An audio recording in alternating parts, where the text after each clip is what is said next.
2, 1. All right. So we're here with Tandy Trower. And who are you? I am the general manager, and I can now finally say that I'm the general manager of the Microsoft Robotics Group. Most people probably didn't know there was a Microsoft Robotics Group. No, they didn't. You've been hiding away over here in Microsoft Research. We actually are a product incubation, so we're not just, we're not doing a research project. So. Okay. So what are we going to do today? So what we're going to do is I'm going to show you something about what the Microsoft Robotics Group, as well as the Microsoft Robotics SDK is doing. So so let me first frame it in terms of what is this all about? What is the Microsoft Robotics Group and what do they do? So we have been working for the past several months on a software development kit. Everybody at Microsoft knows what a software development kit is, and we publish so many of them, so many people outside know what they are. So what we've done is we've created an application development environment for the robotics community. Who in the robotics community? Everybody in the robotics community. We like people who are novices, we like people who are hobbyists, who are researchers, commercial developers. In fact, in our announcement that we're making, we have support. We have a supporting endorsement from Soren Lund, who is the lead of the Mindstorms group at Lego, and we also have a statement of support coming from KUKA, who is one of the lead companies in the industrial automation area. So what we're doing actually applies across the whole spectrum of who's there. Okay. So what's in the SDK is actually 3 primary areas of software. The first one is our runtime.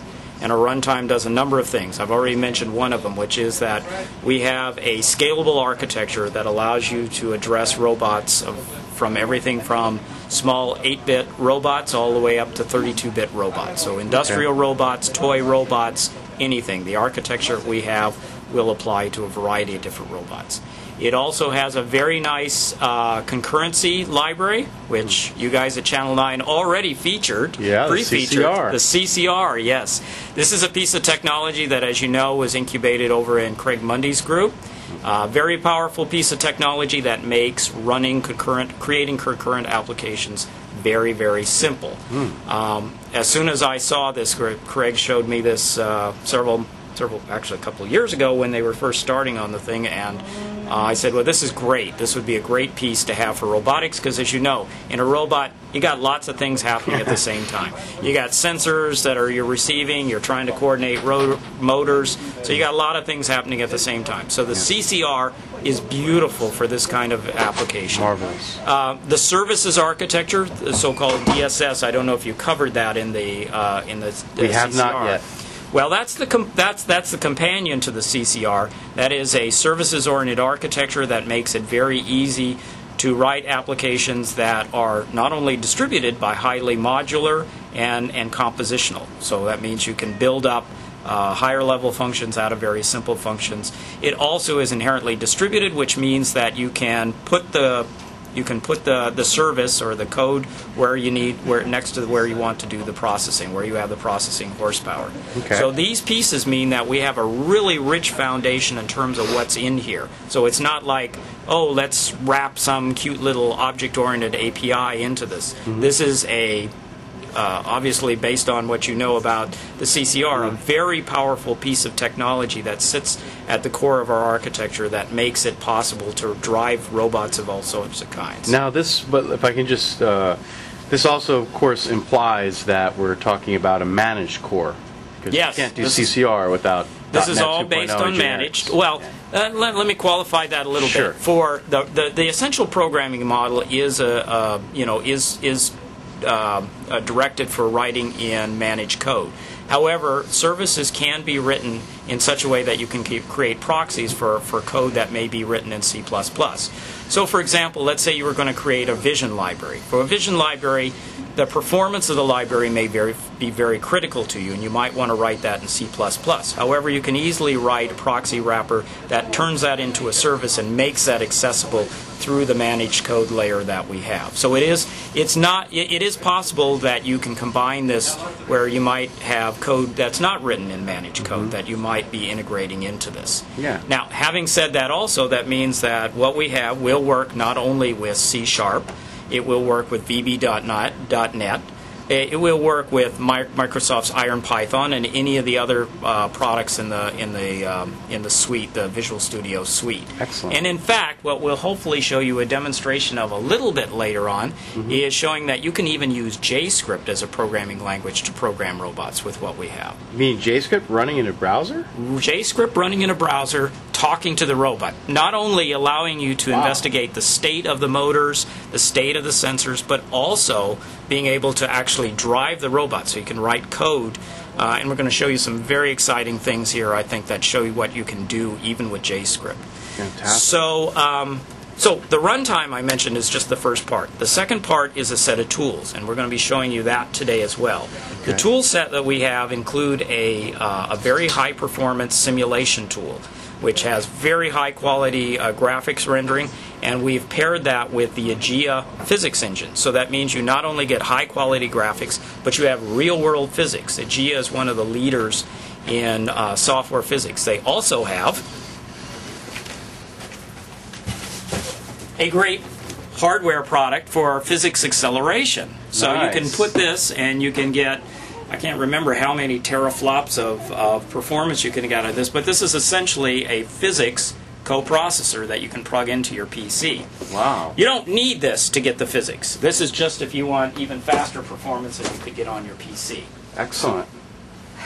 Cool. So the third part of what you're going to see in this toolkit is a number of tutorials and sample code, and ultimately what you're going to find is The window behind me. okay.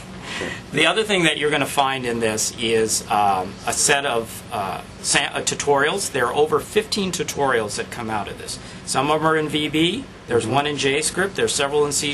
They start from the very basics about how to create a service or how do you access a service from these different programming languages. And following on beyond this first technical preview, we're also looking to evaluate what Microsoft research libraries like in the area of vision, navigation, sound localization that we may be able to pull in to help people get started with doing some basic hard things that you have to do with a robot. As you can imagine, robots take a little more horsepower than your average PC. They have to know where they are, hopefully know where they are, be able to navigate through a space where your PC just sits on your desktop. Certainly. So there are some more advanced technologies that can be used. Now, the important thing, though, to remember about this is the tools and the libraries that I mentioned are not exclusive.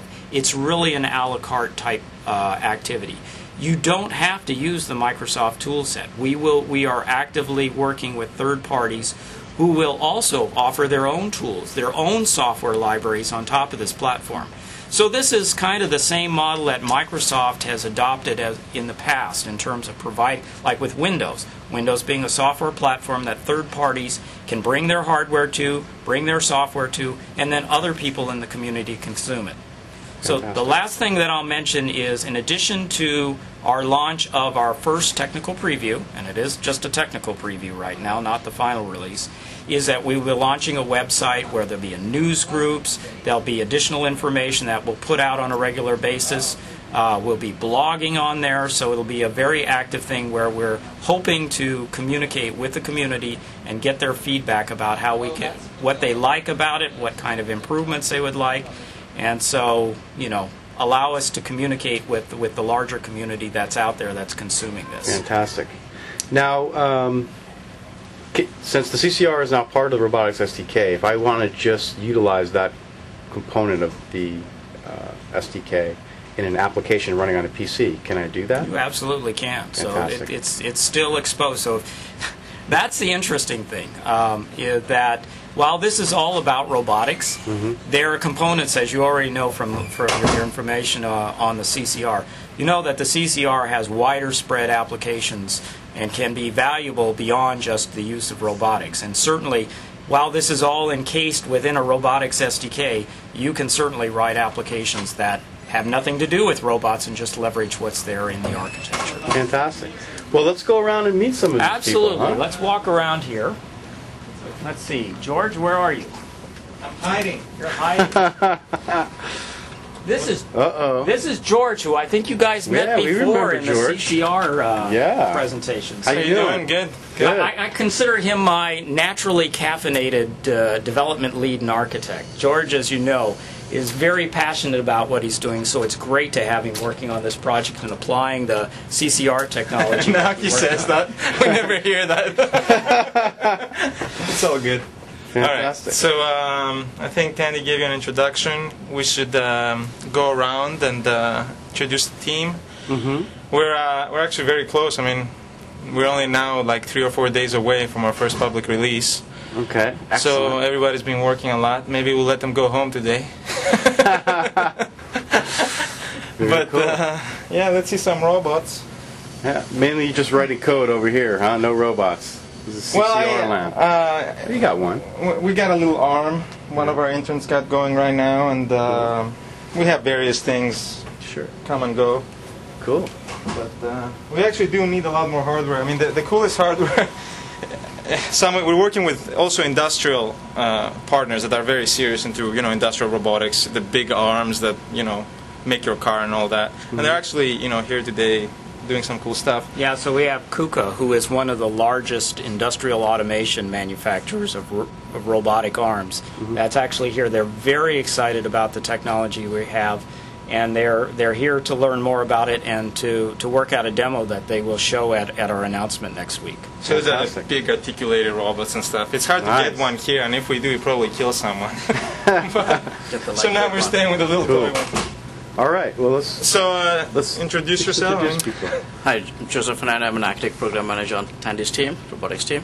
Excellent. Yeah, hi there. My name is Henrik Nelson. Been doing web stuff for many years, and this is one of the parts that Do you want to get this going? we're Very driving cool. this out. This is very exciting. This is finally getting there. We can put things out.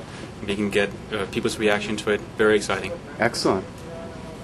Which is the power, as you mentioned earlier, of technical preview. Yeah, Yes. and Henrik is one of our experts here on, he was also working with George on the CCR and the DSS. So But he didn't show up to that interview we did. No, they did it without George. me. Yeah. Tricked me. You were on the invite, though. Huh. he'd be happy to tell you more about the services architecture that's in there, the DSS that we have in there. Cool. Absolutely. We can distribute it across multiple robots. It all is meant. He's our portable web guy. Yes. Fantastic. Hi, I'm Pavel, and I'm a developer on the team, working mostly on the UI stuff and design gadgets.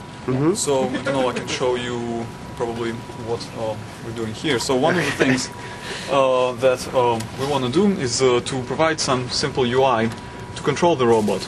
And through our runtime, what we can do is we can start a node that's going to host our UI. All we have to do is launch it. And then we have it integrated with live.com gadgets Wow.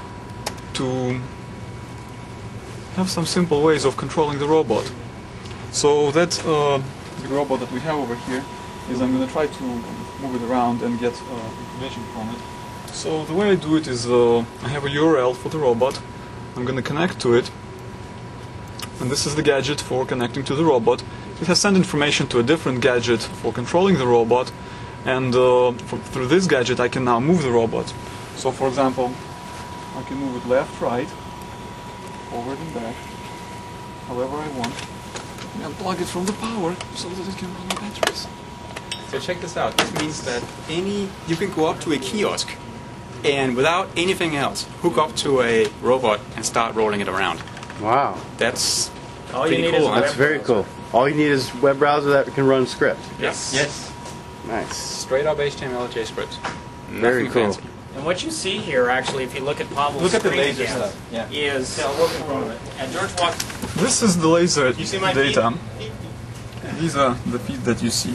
And there are two representations. This is a top view, kind of looking from the roof, and this is a forward projection, cylindrical projection, as even like a 3D game. And you can see his feet moving.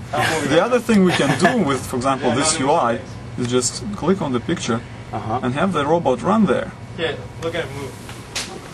Oh, okay. It's trying to break away. I'll take it back, whatever I did to you yesterday. And we not only can control the robot, we can get information back from it. Oh, let me kick the bumper. Yes, we have a list of bumpers here, and as you see, when he hits the bumpers, we get some notifications from the robot. And this is not actually through polling, we're getting the data pushed back from the robot, so we don't have to actively poll to find out if it's pressed or not. So how are you communicating with the robot? Through web services, right? Similar. Or something similar? We're using a very simple application model that we've been working on, which is part of the DSS model that we're bringing out. And the concept there really is that we have very simple interaction mechanisms for doing subscriptions and for doing request response. It's very simple, not a lot of big specs and things that interact with each other. Very simple. And so what you see here is really you can talk to any of the robots if you can write a little bit of script, if you can write a little bit of basically Python or VB, you can work with what we have. So you should actually see how you can now not just control the robot. And so But you can actually code against it. Really but wait, there's more. Excellent. So one of the other things is all of the demonstration that I've shown right now, it has been scripted. So I can replay most of it. Yes. And for example, if I move the robot over here, as you can see, it says rotate robot, move robot, and the robot moves. And if I hit, for example, let's take this out, run, the robot will repeat the exact same steps that we provided to it. So now you can observe the robot, you can push it around, and then you get a little list of the things that you did. And now you can say, well, run this, and it will repeat the thing. And you can muck around with it, you can change the order a little bit, so you can say, now I have exactly what my robot needs to do. And then you have that without writing anything other than a few commands. That's really, really cool. So the other thing we can do is we can make the robot talk using the speech Nice. SDK. So we can have it say, hello everyone. And again, this is Hello all... everyone. Say it again. Hello everyone. So here's the It's just HTTP. So the last thing we want to show is something that seems trivial, but now try and say, we want to in fact not just have it say something, we want to say something when something happens to the robot. Okay. That means say we want to kick the bumper and we want it to say ouch. So why don't you go ahead and do that? Wow. This is just a simple orchestration. I mean, through code we can do a lot more complicated stuff, and we'll show you that. But we want people just to... Here, he actually just said it. As we've recorded, for example, it also records what we say. So the other thing I can do is I can program right here through JScript what it's gonna say. So we can change, for example, this text to say ouch again. And if you hit the front bumper now, Watch this. Ouch again. Ouch again. Ouch. Ouch again. Very nice. So I made a few changes to the so it's a very kind of simple way to start and interact with the robot, just through JScript and kind of very straightforward behavior programming. And I think it's a nice way for people who are not kind of too in-depth to kind of get going, or present a very nice web-oriented UI model. Certainly. So, I mean, what are some real-world examples of using this? Like maybe you could have your robot cleaning your pool or something you can communicate to That would be nice. go back to the deep end again. Yes, you can. Now, some of the things that this actually demonstrates is that robots come and UI come from many different places. And you want to have a UI that is what we call compositional. You just want to say, you can think of this as a dashboard. You want to control things. And obviously that applies to much more than just robots. But you want to say, I want to throw in a gadget that shows the temperature, the pressure of the tires or whatnot. And none of those knew about each other up front. What happens is that you throw them together on the page and they can start communicating with each other and you can start orchestrating them. So you can say, not just when the bumper is hit, say ouch, but if the temperature goes beyond something that is too hot, do something else, and you can have very rich orchestration simply through the UI here. And obviously this applies to lots of things you can do. Certainly. Now, is there a concurrency story for the scripted model? Oh, you bet there is, because everything that happens here is concurrent. Beautiful. Right? And the CCR is actually running underneath NIE. Yeah. NIE. Yeah. This is inside IE. Inside in here, we actually, what happened when you started out was that we said you can go up to an arbitrary browser, download a little bit, and get running.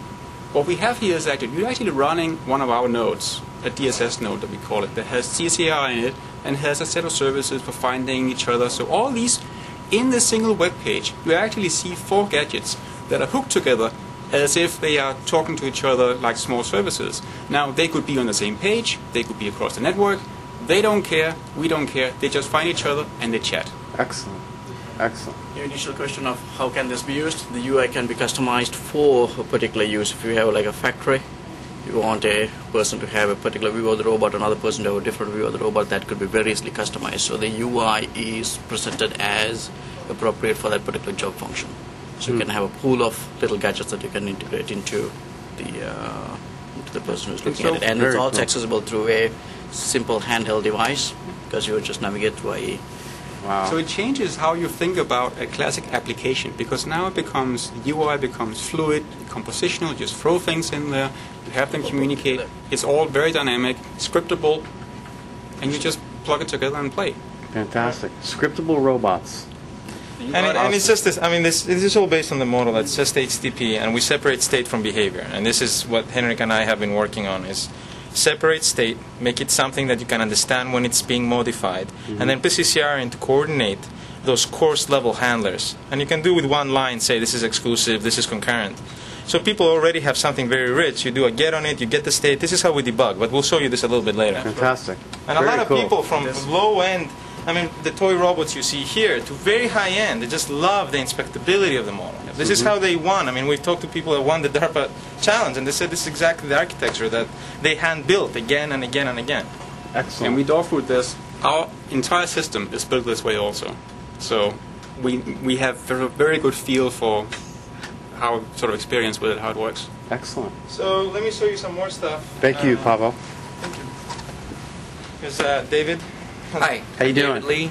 Nice to meet you. Nice to meet you. So one of the things that I've been working on is having a data contract that can be shared across similar robotics equipment. So what we have here is a very small Lego NXT, which is due to come out in the next month or so, Okay. and next to it is a Fisher Technique, which is both of these are built as a two-wheel differential drive. And what I have is a standard contract that defines what driving means, and then we've written some samples like this dashboard here, which allows me to use a joystick and to drive a vehicle. And it doesn't need to know which vehicle it's connected to. I hook up a manifest and I configure it to say I'm connecting to a Lego, or I'm connecting to a Fisher Technique, or I'm connecting to an Arcos Pioneer, one of the larger machines that you saw over there. And with any of those, I can now use the joystick and drive it around. And so it's just one application which can connect to all of these different services, and they look similar. So it's basically, when you say contracts, it's sort of like interface. Yes, You're yes. implementing an interface that it's going to understand, and so it doesn't That's really correct. matter about the implementation details. Yes. Cool. So let me just go ahead and connect this to the Lego, and what I'm going to do is I set up the port that it's running on, and I connect. And now let me turn on my Lego.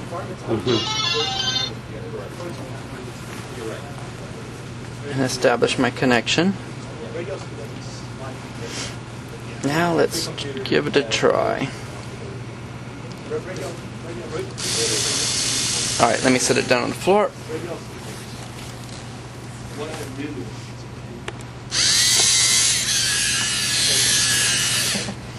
Very cool. I can also switch to the other service, which is my joystick service. I've got two separate services. They're both talking to the contract independently, but if I earlier I was controlling with this dialog box right here and just clicking, and as I click on one of these buttons, the robot reacts. Now I have a separate service running which has some UI on it, and this one is connected to my joystick right here. So as I turn the joystick, it will move. Now when I hold down on the button, I can control the robot. I almost spilled G's little drink on his lap because we had this thing on the big board table when we were doing the demo. So it would have been a quick end to the project. But we stopped right before. Excellent. Cool. Really cool. Thanks. Thank you. All right.